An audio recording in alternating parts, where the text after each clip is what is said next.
Yan ang Pilipinas. Yan ang bagong Pilipinas.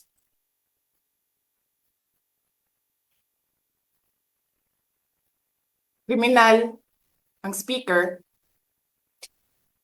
Bakit ko nasabi kriminal siya?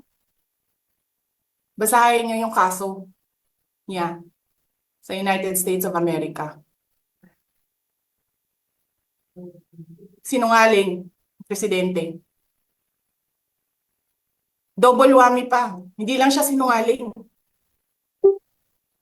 Hindi pa siya marunong maging presidente. Nagpresenta ka na magiging presidente ka. Tapos, hindi ka pala marunong.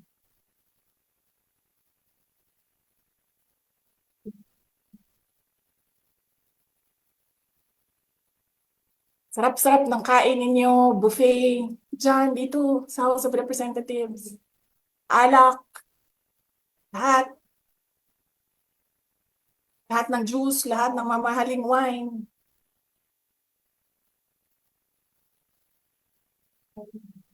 Pero yung taong bayan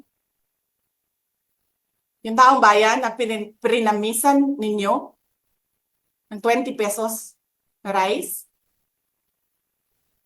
yung taong bayan na hindi ninyo pinupuntahan sa mga komunidad nila, ano sabi nila?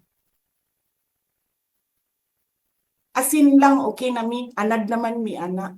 Ganyan ang bayan natin. Okay na lang kami sa asin. Saan ka nakahanap ng bayan na ang tao, because of their hopelessness, because there is no functioning government, umukay na lang sa asin.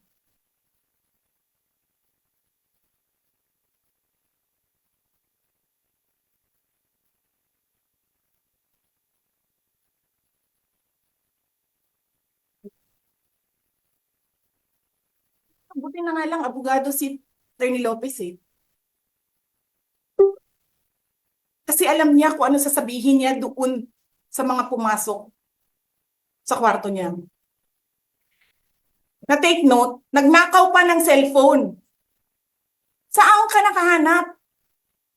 Papasok ka, nanakawin mo yung cellphone, dadalhin mo pa yung tao.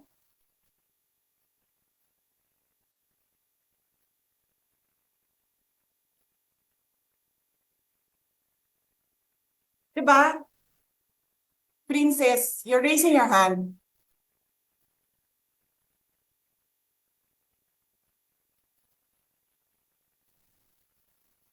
Hello? Naririnig po ba ako, Princess Maui? Yes. Oh, thank you.